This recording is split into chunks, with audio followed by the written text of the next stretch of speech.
Assalamualaikum warahmatullahi wabarakatuh. Ustadz, bagaimana dengan orang yang mengatakan, ya memang maulid Nabi itu belum pernah dilakukan oleh Nabi Muhammad SAW, tapi kan ini bukan bid'ah karena ada maslahatnya.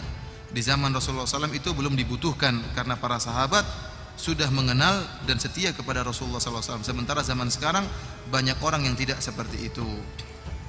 Ini jadi mereka mengatakan butuh acara maulid Nabi. Kita katakan bahwasanya acara maulid Nabi itu sarana apa ritual? Ritual kan? Itu bukan sarana, itu ritual. Kalau itu ritual ternyata tidak ada di zaman Nabi, ya, maka itu adalah bid'ah. Ya. Dan semua ritual yang perlu kita ketahui sudah diajarkan oleh Nabi SAW. Banyak ritual untuk mengenal Nabi, untuk mencintai Nabi banyak. Ritual dengan belajar hadis-hadis Nabi, ritual dengan sholat rawatib, dengan sholat sunnah. Kita bisa baca sirah Nabi SAW. Ya. Oleh karenanya para hadirin dan hadirat yang dirahmati Allah Subhanahu wa taala, pendapat yang kuat bahwasanya maulid Nabi adalah suatu ritual yang tidak pernah diajarkan oleh Nabi dan para sahabatnya, maka kita pun tidak melakukannya. Dan yang lebih cinta kepada Nabi adalah para sahabat. Kalau kita bicara ini dalam rangka untuk cinta kepada Nabi, kita katakan para sahabat lebih cinta kepada Nabi SAW. Para sahabat, para tabi'in, imam yang 4 lebih cinta kepada Nabi daripada kita-kita ini. Ternyata mereka tidak pernah melakukan acara maulid Nabi. Padahal kecintaan para sahabat kepada Nabi lebih daripada kita. Kemudian perkara berikutnya, Nabi merayakan hari kelahirannya tiap pekan sekali. Bukan tahunan, tapi tiap pekan. Yaitu setiap hari Senin, dan cara merayakannya dengan berpuasa. Bukan cara merayakannya, tapi cara bersyukurnya. Rasulullah SAW mensyukuri hari kelahirannya dengan berpuasa setiap minggu sekali. Oleh karena dalam Sahih Muslim, wasu'ila an siyami yaumil itsnain, Rasulullah SAW ditanya kenapa dia berpuasa pada hari Senin, kata beliau, dzaka yaumun wulidtu fihi, pada hari tersebut aku dilahirkan. Jadi Nabi SAW mensyukuri hari kelahirannya pada hari Senin dengan berpuasa setiap minggu, setiap hari Senin. Jadi kita katakan, kalau anda ingin mencintai Nabi, ingin merayakan hari kelahiran Nabi, ikutilah cara Nabi. Bagaimana cara bermaulid Nabi? Caranya setiap hari Senin berpuasa. Bukan dirubah setiap tahun makan-makan, tidak, kebalik. Karena Nabi sudah praktekkan, Rasulullah SAW cara maulid Nabi dengan berpuasa setiap minggu hari Senin. Jangan diputar. Kemudian para hadirin dan hadirat yang dirahmati oleh Allah Subhanahu wa taala, lihat bagaimana acara maulid yang dilakukan oleh orang sekarang. Banyak acara maulid yang mereka lakukan hanya sekedar hura-hura, acara-acara, kemudian bikin pawai-pawai, dibuatlah patung-patungan. Saya lihat sendiri bagaimana buat patung-patung hewan, kemudian arak-arakan di. Apakah ini menambah iman? Apa hubungannya patung kuda sama Nabi SAW? Apa hubungannya patung seperti acara barongsai? Seperti apa? Ini apa hubungannya dengan Islam? Apakah dengan pawai di jalan tersebut tambah itu? Bid'ah juga demikian, perbuatan bid'ah. Orang sudah berbuat satu bid'ah, nggak cukup, nggak puas, bid'ah lagi lakukan. Nanti setan bisikin lagi, berbuat bid'ah. Jadi merupakan lingkaran setan. Lingkaran setan. Antum lihat orang berbuat bid'ah, nggak cukup cuma satu bid'ah. Makanya nggak ada toleransi kepada bid'ah, nggak ada. Dan jangan coba-coba kita untuk berbuat bid'ah. Jangan. Dan jangan sok berani. Wah, kalau saya sih kuat, ini saya berpegang pada sunnah. Ada ustadz-ustadz yang sok gitu. Saya kalau dipanggil untuk maulid ya saya mau, kata dia. Ini ustadz ini ngomong seperti itu. Apa dia yakin bahwa dia akan tetap di atas sunnah? Nggak yakin. Karena apa? Hati itu dipegang oleh siapa? Allah.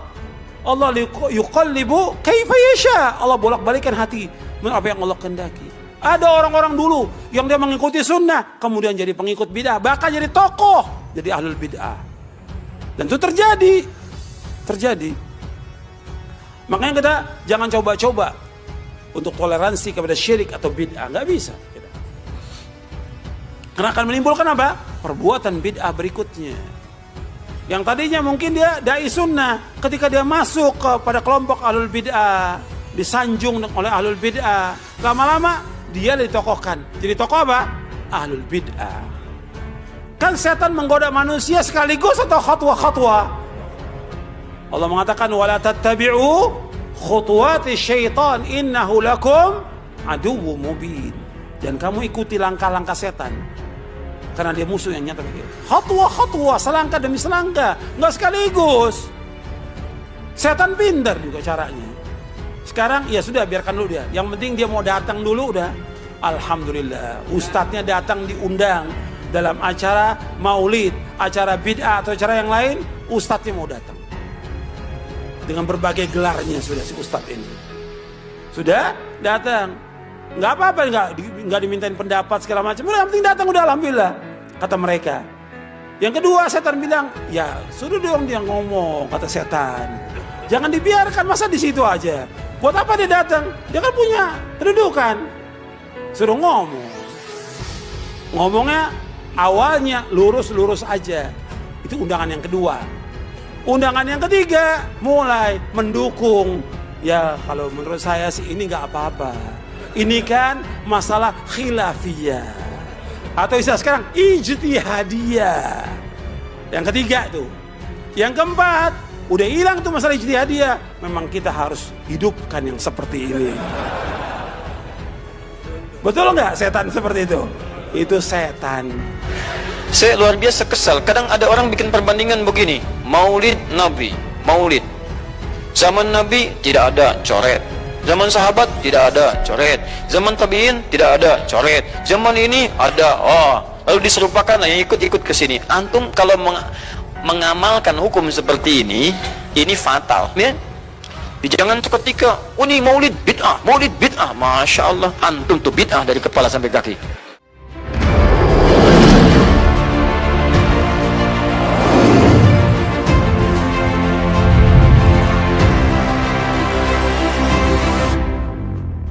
Bismillah. Waalaikumsalam warahmatullahi wabarakatuh. Ustadz, mohon pencerahannya. Ini sudah cerah situasi, sudah bagus. Mengenai peringatan Maulid Nabi Muhammad SAW, apa hukumnya? Dan bagaimana kalau umat Islam memperingatinya? Terima kasih atas pencerahannya. Waalaikumsalam warahmatullahi wabarakatuh. Baik, saya ingin kita paham dulu akar persoalannya. Al-Quran surah ke-61 ayat yang ke-6 paling kiri sebelah atas. Quran surah kedua Al-Baqarah ayat 129 paling kiri sebelah atas. Kemudian Al-Quran surah Yunus 10 ayat 57 sampai 58. Ditutup dengan At-Taubah di dua ayat terakhir. Taib. Sudah? Sekarang saya ingin coba kita membiasakan dulu untuk menilai sesuatu dengan penilaian secara ilmiah yang bersumber pada dalil-dalil yang ada, tidak sekedar menganalogikan dan main tebak-tebakan. Itu nggak baik dalam menyimpulkan hukum. Ya. Bismillah. Sekarang secara akademis, secara ilmiah, membahas sesuatu oleh para ulama diposisikan dulu, dispesialisasikan dulu dalam bentuk ta'rif namanya, definisi. Jadi kalau Anda ingin membahas sesuatu, kita harus sepakat dengan definisinya dulu. Ya, disebut dengan ta'rif. Ta'rif ini harus punya sifat jami' mani'. Jami' menghimpun semua unsur yang akan didefinisikan. Mani' mengeluarkan segala hal yang tidak terkait dengan definisi, sehingga pembahasan kita akan fokus pada hal yang akan dibincangkan. Awas, hati-hati. Kita ingin berbicara tentang sesuatu, tapi kita tidak sepakat dengan definisinya. Bagaimana bisa menyimpulkan hukumnya? Dan kelemahan orang-orang sekarang, ketika berbicara hukum, dia tidak tahu apa yang dibincangkan. Sekarang misal, kita akan bertanya tentang maulid. Apa hukumnya maulid? Kita harus sepakati dulu apa itu maulid. Awas, ini penting ini. Banyak masalah yang muncul sekarang, tapi tidak disepakati tentang ini. Banyak orang bahas tentang hukum musik. Hukum musik begini-begini. Begitu saya tanya apa itu musik, bingung dia jawab. Apa itu musik? Anda mesti sepakat dulu musik itu apa. Di zaman Nabi apa yang disebut dengan musik. Zaman sekarang apa yang disebut dengan musik. Ketika Nabi menyampaikan hukum musik, apa yang dimaksudkan oleh musik di situ. Kalau antum paham tentang definisinya, maka keluarkan turunan hukumnya. Maka lebih mengerti di situ. Nah sekarang maulid. Apa itu maulid? Sekarang begini. Maulid atau maulud? Mana yang benar? Bukan Allahu alam, harus dicari kita. Mana maulid atau maulud? Antum sibuk menilai, ini maulid tidak benar. Oh, jadi yang benar maulud. Maulud juga tidak benar. Masya Allah. Apa maulid? Apa maulud? Baik, lihat. Kalau disebutkan maulid, itu waktu kelahiran. Waktu kelahiran. Awas, hati-hati nih ya, hati-hati. Ada kemarin saya lihat tulisan begitu bersemangat. Masya Allah, panjang-panjang nulis, ternyata salah paham. Pahamnya salah. Ya. Maulid itu ulang tahun. Bukan. Bukan ulang tahun maulid itu. Bukan ulang tahun, bukan peringatan ulang tahun maulid itu. Ingat baik-baik. Kalau pakai peringatan itu pakai Id. Idul Milad, ya, hari kelahiran, peringatan hari kelahiran, ulang tahun. Tapi kalau cuma maulid itu waktu kelahirannya. Awas, hati-hati ya, hati-hati dalam memahami sesuatu. Kita masih detil dan jeli dalam memahaminya. Jadi kalau disebutkan maulid itu waktu kelahirannya. Kalau disebutkan maulud itu artinya bayi yang lahirnya. Bayinya yang dilahirkan. Nabinya. Kalau dalam konteks Nabi. Jadi kalau disandingkan dengan kalimat maulidun Nabi, artinya waktu lahirnya Nabi. Jelas ya? Kalau mauludun Nabi, maulud Nabi, itu artinya nabinya. Nabi yang dilahirkan. Jelas? Saya ulang. Maulid apanya? Waktunya. Kalau maulid Nabi artinya apa? Waktu Nabi dilahirkan. Baik, maulud artinya apa? Nabinya. Kalau maulud Nabi artinya apa? Nabinya yang lahir. Jelas sampai sini? Sudah. Ya, selesai pembahasan secara bahasanya. Nah, sekarang apa hukumnya maulid Nabi? Maulid Nabi enggak ada hukumnya. Karena waktu lahirnya Nabi, bagaimana kita bisa melekatkan hukum pada waktu lahirnya Nabi? Lahir ya lahir. Jelas ya? Ustadz, apa hukumnya maulid Nabi? Antum kenapa? Apa hukumnya waktu lahirnya antum? Antum lahir apa hukumnya? Kapan antum lahir? Ustaz, kapan antum lahir? 11 September. Apa hukumnya? Apa hukumnya? Apa hukumnya saya lahir? Lahir ya lahir. Jelas ya? Jadi kelahiran seseorang itu nggak ada hukumnya.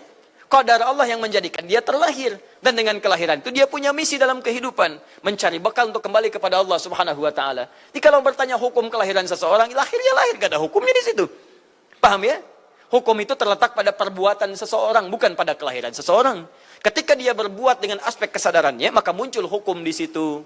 Awas, antum pun mesti belajar tentang hukum. Jangan salah menyebutkan hukum.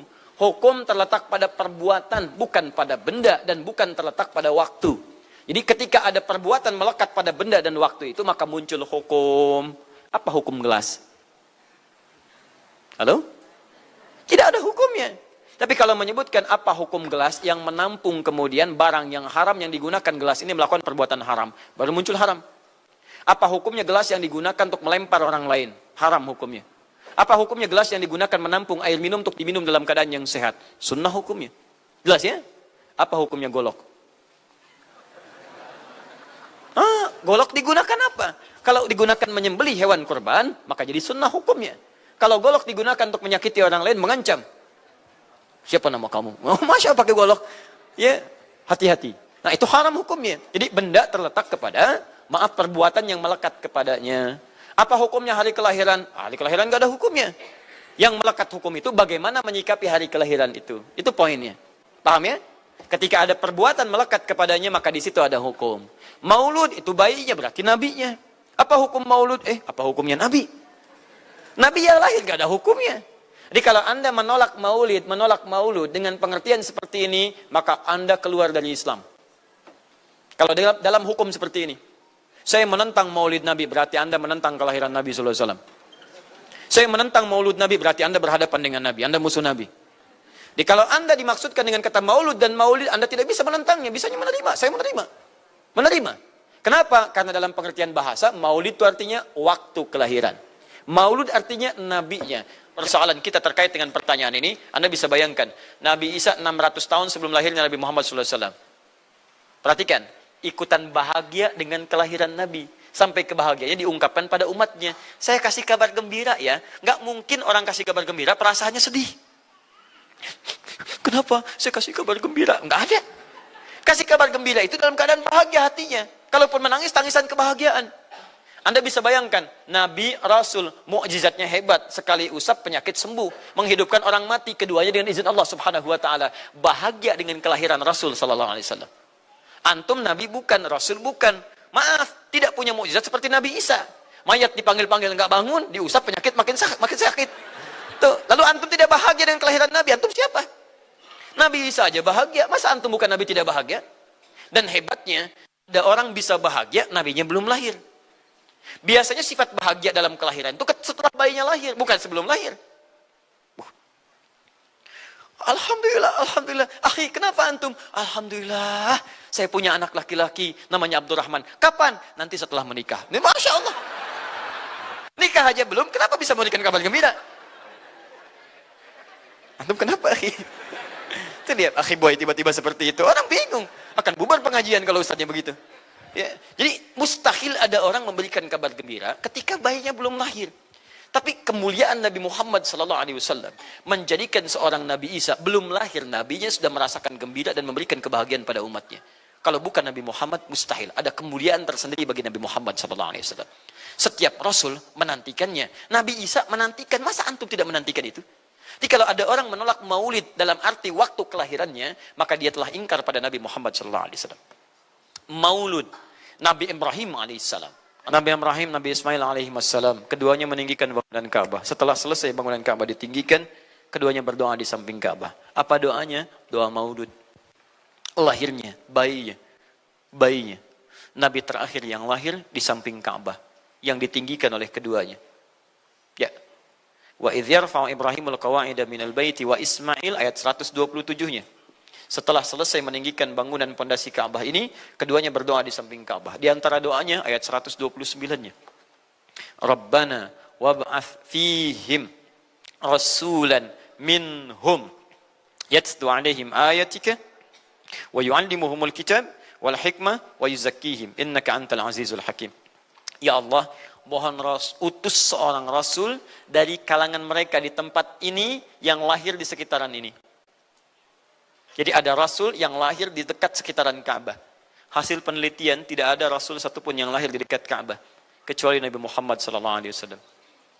Jadi artinya doa dua nabi tadi dikabulkan oleh Allah Subhanahu wa taala. Nabi Ibrahim, Nabi Ismail. Dan tahukah Anda, keduanya berdoa jauh sebelum kedatangan Nabi Isa. Saya pernah katakan 30 generasi sampai Nabi Ibrahim, tadi Nabi Muhammad SAW.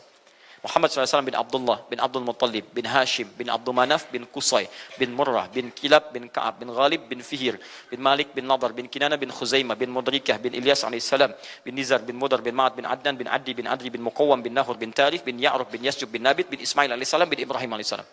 30 generasi. Ulangi Mas Boy. 30 generasi. Dari Nabi Ibrahim sampai Nabi Ismail alaihissalam, ya sampai kemudian ke Nabi Muhammad sallallahu alaihi wasallam. Anda bisa bayangkan enggak? Dua orang nabi, dua orang rasul. Gelar yang pertama Ibrahim alaihissalam Khalilullah, yang paling dekat dengan Allah. Jaminan surganya ada. Nabi Ismail disebut dengan gulamun halim oleh Al-Quran, yang paling perasa, yang paling dekat dengan Allah Subhanahu wa taala. Dua orang nabi paling dekat dengan Allah, disayang Allah, dijamin masuk surga. Inspirasi kisahnya sampai kita ke sekarang mendoakan kepada Allah tentang maulud Nabi, sehingga lahirnya Nabi Muhammad SAW 30 generasi setelahnya. Antum, Nabi bukan, Rasul bukan, tidak sedekat keduanya dengan Allah, jaminan surga nggak ada, hisab menegangkan, amalan berantakan. Kisah hidup antum belum tentu jadi inspirasi di masa depan. Sekarang pun tidak. Tiba-tiba antum menolak maulud, antum siapa? Kalau antum menolak maulud berarti antum menolak Nabi SAW dalam pengertian baiknya. Jelas ya?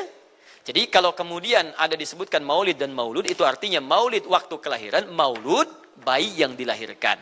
Sekarang bagaimana menyikapi maulid dan maulud itu? Saya tahu nabinya dilahirkan, nabinya sudah ada. Jelas ya? Maka kemudian saya pun tahu waktu kelahirannya. Bagaimana kemudian menyikapi itu semua? Maka Masya Allah, Quran surah ke-11 tadi, 10 tadi, Yunus, ayat 57 sampai 58. Kalau sampai kemudian ke 58-nya, faliyafrahu. Gembira antum. Gembira, bahagia, silahkan. Ya, maksud tidak gembira, Nabi Isa gembira, kita tidak gembira. Ya, Nabi Ibrahim gembira, kita tidak gembira. Nabi yang tidak melihatnya gembira. Masa kita yang mendapatkan bagian Nabi tidak gembira? Jelas ya? Nabi yang mengharapkan hadir saat kedatangannya, gembira. Kita yang mendapatkan kedatangan beliau walaupun tak mampu melihatnya, dan kita menjadi umatnya, masa tidak gembira? Umat dulu bukan bagian umat Nabi Muhammad, karena Nabi Muhammad tidak hadir di zamannya. Gembira dengan berita kedatangan Nabi Muhammad, padahal nabinya belum datang. Masa kita yang jadi umatnya, yang nabinya telah kemudian kita dapati, walaupun tidak melihatnya, masa kita tidak ikutan gembira? Maka pertama kita mesti gembira. Maka yang kedua, bagaimana mengekspresikan kegembiraan itu? Maka contoh-contoh dari Nabi SAW, bagaimana mengekspresikan kegembiraan dengan Nabi SAW itu, pertama Nabi sendiri menyikapi hari kelahirannya dengan berpuasa. Di hari Senin. Jelas ya? Ini bagi Nabi sendiri pribadinya. Nanti jadi hukum untuk kita. Maaf, saya akan tafsirkan lebih luas karena ini jadi hukum-hukum turunan. Ketika Nabi puasa di hari Senin ditanya, ya Rasulullah kenapa engkau puasa? Kata Nabi, dzaka yauma wulidtu. Bima makna? Ini adalah hari aku dilahirkan. Hari aku dilahirkan. Jadi ini hukum kelahiran. Kalau antum misalnya masuk pada hari dilahirkan, boleh antum ikuti sunnah Nabi SAW. Apa sunnahnya? Puasa. Puasa. Kenapa puasa? Nabi SAW mencontohkan puasa. Hari Senin beliau puasa. Ketika antum puasa Senin, bukan cuma puasa sunnah, tapi ada nilai di situ. Nah, kalau hari lahirnya antum bertepatan dengan hari yang tidak diperkenankan puasa, seperti Jumat misalnya, hari kita bahagia, maka kata para ulama, ambil hikmah dari nilai puasa itu. Puasa itu kan dua hikmahnya. Satu, meningkatkan ibadah yang baik. Kedua, mencegah maksiat. Silahkan cek, bukankah saat puasa ibadah antum meningkat? Silahkan cek, saat puasa. Jangankan yang fardu, yang sunnah dikejar kan?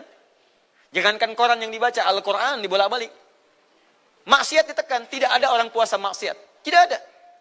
Ya, bahkan pelaku maksiat pun saat puasa, libur maksiatnya. Minimal takut batal puasanya. Jangankan maksiat, maaf, mencela orang pun dia tahan. Berdusta dia tahan. Jam 5 bu, tinggal 1 jam mau buka. Dicela orang habis-habisan. Oh, nggak balas dia. Kenapa nggak balas? Kan biasanya antum keras. Habis maghrib. Oh, habis maghrib. Luar biasa. Habis maghrib tuh. Begitu maghrib lupa. Habis maghrib lupa. Ya, kenapa? Dia jaga. Jadi hikmah orang puasa itu kalau sudah puasa, ibadahnya meningkat, maksiatnya hilang. Jadi kalau antum ikut rajin puasa, ibadah tidak meningkat, maksiatnya tetap ada. Ada yang salah dengan puasa antum. Makanya ketika datang hari kelahiran, sebetulnya yang paling tepat, kalau antum bertepatan dengan waktu-waktu sunnah puasa, antum puasa. Senin, antum puasa. Tapi kalau tidak bertepatan dengan waktu itu, hikmah puasa yang antum ambil. Antum koreksi diri sampai dengan hari kelahiran itu, berapa banyak ibadah sudah antum kumpulkan, berapa maksiat antum harus tangisi. Itu hikmah terbesarnya. Nah, sekarang bagaimana para sahabat menyikapi kelahiran Nabi SAW, kedatangan Nabi SAW, dan menyikapi keberadaan Nabi SAW. Bukan cuma lahirnya, tapi setiap kedatangannya.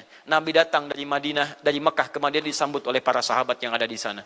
Nabi datang dengan perang Tabuk, dari perang Tabuk disambut oleh para sahabat di sana. Tala al-badru alaina min thaniyatil wada'i, wajaba syukru alaina bada'alillahi da'i. Masya Allah, disambut dengan madid. Bukti kesenangan mereka kepada Nabi SAW. Ada yang memuji Nabi SAW seperti Hasan bin Thabit. Buat puisi-puisi memuji Nabi. Seperti Zuhair bin Abi Salma. Tadinya musuh Nabi, begitu masuk Islam memuji Nabi SAW. Ada yang lagi kemudian menghormati Nabi dengan kedatangannya. Dengan mengikuti Nabi kemanapun. Nabi mencontohkan, amalkan. Nabi mengajarkan, ikuti. Masya Allah. Begitu Nabi meninggal, diabadikanlah kemudian nilai-nilai penghormatan itu. Ada yang menulis sejarah tentang Nabi. Ada yang menulis pujian kepada Nabi dalam bentuk sholawat. Ada yang menulis tentang amalan-amalan Nabi. Ada yang menulis tentang pengajaran-pengajaran Nabi. Dikumpulkan dan sampailah itu kemudian kepada kita semuanya. Dan itulah cara terbaik menyikapi tentang maulud dan maulid. Apa cara terbaiknya? Keluarkan ayat-ayat Qur'annya. 1. Quran surah ke-33 ayat 21-nya. Laqad kana lakum fi Rasulillahi uswatun hasanah. Sungguh ada pada diri Nabi SAW suri teladan terbaik untuk kita. Maka jika antum misalnya hadir momentum kelahiran Nabi SAW, maaf, biasanya kalau ada momentum-momentum tertentu orang bersemangat untuk mengingatnya. Silahkan cek. Hari pahlawan, ingat para pahlawan. Hari pahlawan berakhir, tidak ingat lagi. Hari kemerdekaan, ingat sampai pinang dipanjat-panjat. Begitu dipanjat, kenapa panjat pinang? Masya Allah, menghormati pahlawan. Hari pahlawan sampai naik panjat pinang. Luar biasa. Ada yang tarik tambang, ya, menghadirkan energi para pahlawan. Antum bisa bayangkan, momentumnya ada, begitu hilang itu semua, tiba-tiba hilang lagi kemudian ingatan kita. Artinya, selalu ada momentum untuk mengajak kita mengingat sesuatu. Begitu Ramadan, ingat lagi amalan. Hilang Ramadan, hilang lagi kemudian amalan. Nah, jadi apa yang terbaik dihadirkan? Ketika ada momentum itu, maka para ulama kemudian mencoba untuk menampilkan nilai-nilai tadi untuk mengembalikan kita pada tuntunan Nabi SAW. Maka ditulislah kemudian sirah-sirah Nabi. Disampaikan untuk mengenalkan Nabi Muhammad SAW. Mumpung mereka ingat. Disampaikanlah pengajaran-pengajaran tentang Nabi. Disampaikan ada pujian-pujian salawat kepada Nabi. Kalau yang dimaksudkan tentang nilai-nilai ini, maka dari dulu sudah ada. Sudah ada. Dan yang sudah ada ini tidak dibatasi dengan waktu. Bukan muncul Rabiul Awal saja. Rabiul Awal ke Safar, datang lagi itu. Safar sebelumnya Safar, Rabiul Awal, kemudian ke Rabiul Akhir, muncul itu. Ke Jumada, muncul itu. Jadi maulid itu tidak dibatasi dengan waktu. Setiap waktu itu maulid. Maulud tidak dibatasi dengan waktu. Setiap waktu itu maulud. Tapi kalau ada momentum bersamaan dengan waktu kelahirannya, kemudian kita hidupkan untuk mengenal kepada Nabi, dalam bentuk yang tadi disunahkan dalam Al-Quran dan Sunnah, itu tidak ada masalah. Jadi kalau antum pahami setiap yang tidak ada contohnya itu bid'ah, Masya Allah, maka akan ada banyak bid'ah dalam kehidupan. Mushaf itu bid'ah, karena nggak ada contohnya zaman Nabi SAW. Antum dari ujung kepala sampai ujung kaki itu bid'ah, karena antum tidak ada di zaman Nabi SAW. Ya, jadi jangan langsung menilai bahwa setiap maulid itu bid'ah. Bukan. Kalau momentum itu ingin diisi dengan ta'lim, ingin memperkenalkan Nabi, ingin mengajarkan syariat-syariat Islam, maka itu tidak ada masalah. Itu mengamalkan petunjuk-petunjuk ayat, bukan mengkhususkan di waktu itu, bukan. Karena ta'lim itu dibuka di setiap waktu. Tapi menjadikan waktu itu untuk momentum, karena setiap orang sedang ingat Nabi pada saat itu. Das ya? Kapan lagi kita mendapati orang ingat Nabi? Maka ajarkan itu dan pesankan pada saat itu. Teman-teman, jangan cuma pada waktu ini ya, setiap waktu kita amalkan ingatan kita kepada Nabi sallallahu alaihi wasallam. Dan itulah cara terbaik untuk memberikan penjelasan kepada masyarakat untuk mencintai Rasulullah sallallahu alaihi wasallam. Paham ya? Jangan seketika, oh ini maulid bid'ah, Masya Allah. Antum tuh bid'ah dari kepala sampai kaki. Ya. Saya luar biasa kesal. Kadang ada orang bikin perbandingan begini. Maulid Nabi, maulid. Zaman Nabi tidak ada coret. Zaman sahabat tidak ada coret. Zaman tabi'in tidak ada coret. Zaman ini ada. Oh, lalu diserupakan yang ikut-ikut ke sini. Antum kalau mengamalkan hukum seperti ini fatal. Zakat pakai beras. Zaman Nabi coret. Zaman sahabat coret. Ya, zaman tabi'in coret. Zaman ulama coret. Zaman antum ada bid'ah antum. Cara menyimpulkan hukum bukan seperti ini. Lihat turunannya, lihat dalilnya, lihat pemahamannya, lihat turunan-turunan fikihnya. Ya, bagaimana bisa zakat pakai beras ini jadi? Padahal contoh nggak ada, dalil nggak spesifik. Ayo coba temukan, Nabi zakat pakai beras, temukan.